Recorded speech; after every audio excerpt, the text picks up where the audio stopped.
Now, I'm wondering if this is familiar to you. You experience the onset of anxiety. You've heard all over social media, on YouTube, you've read books about mindfulness, you've heard about distraction techniques, and you're left so confused not knowing which one to use. But the problem with that is not only are you anxious, now you have even more anxiety and distress because you are confused about what is the quote unquote right thing to do. So, in this episode, my whole agenda is to help you to understand which is better for anxiety and panic. Is it mindfulness? Is it distraction? Let's get to it. Hello, my name is Kimberly Quinlan. I am an anxiety specialist. I help people all around the world manage their anxiety, get back to doing the thing that they love. And I am on a mission to do just two things. Number one, I want to reduce suffering, and I want to increase the joy and the presence that you have in your life. So let's talk about this kerfuffle, conundrum, problem that we have. When we experience anxiety, it is very important that you understand the anxiety cycle. And this is true for any anxiety condition or any anxious experience that you have. You will first experience a trigger, something that triggers off your anxiety. It might be an internal trigger, might be an external trigger, and then you will feel anxiety. Now, what we tend to do when that happens is we go into fight, flight, freeze, and fawn. There are the different ways in which we respond. And we engage in avoidance, rumination. We might do compulsions or safety behaviors. Our goal is to get rid of that anxiety ASAP, right? We just want it gone. We want it solved. We want the uncertainty to go away, and we want life back to normal. So we engage in these avoidant compulsions or avoidant behaviors. But what that does is it gets us some short-term relief, but it reinforces the fear. And it reinforces this idea that you constantly need to get rid of anxiety, and it keeps you stuck in a long-term trap. Now, what we want to move towards today is when you have a trigger and you have anxiety, then notice the urge to engage in avoidance or safety behaviors, but we're not going to do that. Right? We're going to learn how to stop doing that. All of the courses that we have at cbtschool.com are going to be teaching you how to intervene at this point. So we're going to work at reducing that, and we're going to, in that case, not get that short-term relief. But the cool thing is we won't be reinforcing that long-term trap. But that leaves you to wonder, what do I do instead? I don't want to be uncomfortable for the rest of my life. Well, no, we are going to give you some skills today that you can use so that when that anxiety does hit, you know what to do and you know whether you want to use mindfulness or distraction. Now, we're going to go through a bit of a pros and a cons list here today so that you can determine what's best for you based on the specific example and situation you're in. I'm going to go through some very, very specific examples. Okay, so let's talk about first. This is for anybody with anxiety. This is not just for generalized anxiety. This is going to be helpful for folks with OCD, health anxiety, phobias, social anxiety, health anxiety, any anxiety presentation. We'll even talk about how to use these two different skills for depression. And so I want you to just be thinking through whatever your specific situation is, how does this apply to me? So here we go. Let's get into it. Let's first understand, what is mindfulness? Let's get really clear on what it is. So again, you can determine what's best for you. Mindfulness involves observing your thoughts and your feelings and your sensations and your urges and your images without judgment. So you're going to have, no matter what thought you have, no matter what sensation you have, you are going to practice not judging it. That's key. It's also going to teach you how to practice allowing that sensation or that anxiety and you're going to be present with it without trying to get rid of it. Remember we talked about the cycle? Then in that cycle, you're trying to get rid of it. But when we're using mindfulness, we're not resisting it. We're actually accepting of the discomfort. And last of all, it's a long-term strategy. Mindfulness is a long-term strategy, and it helps you to rewire your response to fear. So the more you practice it, the more you train your brain not to go into that fight, flight, freeze, and fawn. And it teaches it a sense of mastery over the anxiety. It doesn't mean you're not going to have anxiety, but it helps you to have a response and a habitual response so that you're less triggered, you can stay more present, and you can stay more regulated. Now, on the contrast, distraction can provide temporary relief and function as a helpful pause. I know a lot of folks on the internet are very against distraction. And I'm not saying here that I'm all for distraction either. We're going to have a very balanced approach here. But what we want to know here is that the pros of distraction is it can provide temporary relief and help you get that pause so that you can move into mindfulness. Now, when overused, yes, the con here is it can reinforce avoidance. It can prevent long-term recovery. And last of all, it's important to notice what is your intention behind the distraction? Is it a part of a larger recovery strategy? Or is it just an attempt to, again, like we were talking about before, to just remove anxiety and uncertainty as soon as possible? Okay, so before we move on, I want to get clear for you guys on the role of timing and intensity. We already know that the benefits of mindfulness far outweigh the benefits of distraction. That is going to be key for you moving forward. And we know, as you have listened here on your anxiety toolkit, there are so many skills you can use in the moment of panic and complete high level of distress. We have your mindfulness skills, your self-compassion skills. Your anxiety toolkit is a built-out toolkit to help you have the skills that you can use. So I want to really get clear here that, of course, always we're going to be trying to use our mindfulness. But there is a time and a place for distraction. And I want to go through with you this sort of goal or this sequence or strategy that might help you to determine when you may want to use it. So I want you to imagine a graph. And on this graph, at the very top is high intensity anxiety, and at the very bottom is low intensity anxiety. This is basically saying, are you at a 0 out of 10 or a 10 out of 10? Now, the cross of this graph is, have you got lots of time or have you got no time at all? This will also help you to determine which skill you use. Now, what I want to really, really emphasize here is, of course, we're always going to go for using your mindfulness skills first. They have so much benefit. They are that long-term recovery tool. It's staying present. It's staying non-judgmental. It's being willing to feel your feelings. But I want to acknowledge to those folks, there are times when you aren't willing and you don't want to feel anxiety. And the anxiety is a 10 out of 10, and you can't even come up with a tool. You can't bring to mind one tool from your tool belt. It's completely gone out the window. And so in that case, let's just bring in some nuance here. So let's say you're in a high intense situation, 10 out of 10 anxiety, and you've got tons of time. Preferably, you're going to move into your mindfulness. Now, if you have no capacity to be mindful, yes, you can rely on some distraction. But I want you to think of this mindfulness distraction combo. And when I talk about distraction, I'm talking about like putting your attention on something. The distraction is only there to help you regulate enough so that you can come back to doing the mindful activity.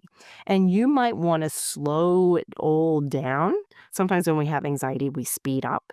You want to slow it down so you have more access to your prefrontal cortex, the part of your brain that can think through those skills and come up with strategies and skills and ideas that are effective. So we want to slow down so that we can prioritize it. But if you need to use distraction, let's say you're full 10 out of 10, this is what we call a dialectical behavioral therapy skill, we might want to engage in some sort of distraction to help you get regulated so you can go back to doing your exposure or doing that scary thing. So again, I'm not here to completely say you're naughty, naughty girl and boy for using distraction.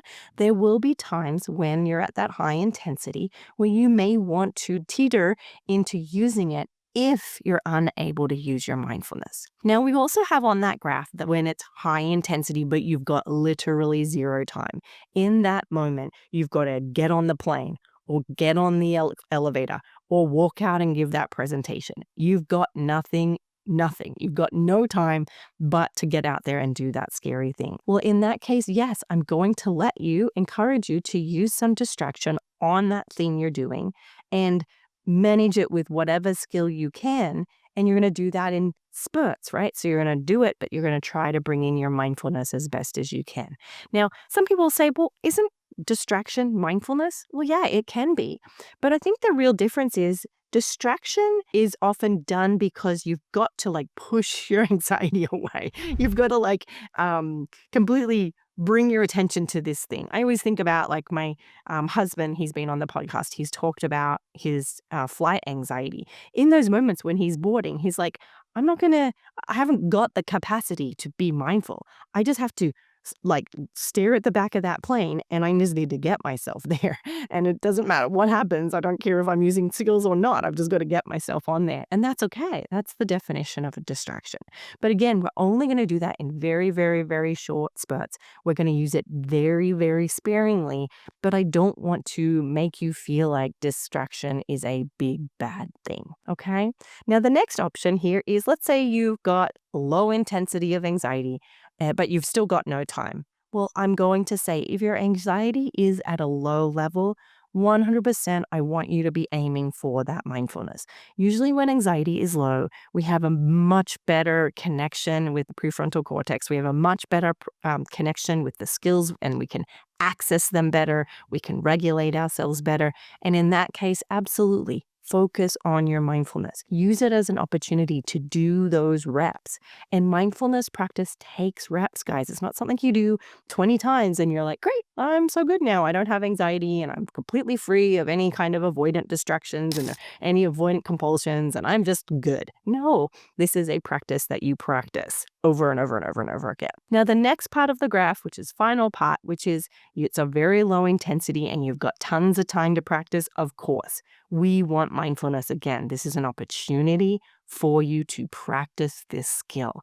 But again, I'm here to take out the judgment, because remember, being mindful is really about non-judgment, taking the judgment out of distraction. You are allowed to engage in things if it helps you with this intention of doing the scary thing. Now, if you're saying I'm going to distract and it's actually so that I never have to face my fear again, and that's you walking directly away from your values. That's the opposite of what we're going for.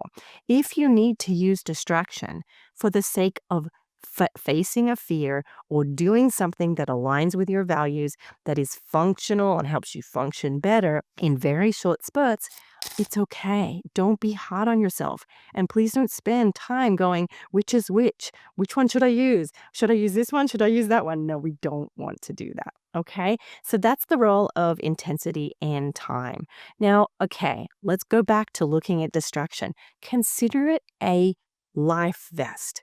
A vest that you wear for the most emergent situations when you've got nothing else, and it's okay to use it if it helps you to get through that moment so that you can get back on the horse and get back to your mindfulness skills. I want you just to think of it that way. All right, so now let's really get a little deeper here. Let's look at practicing mindfulness versus distraction for a few different situations or conditions. For folks with OCD, this is important to know.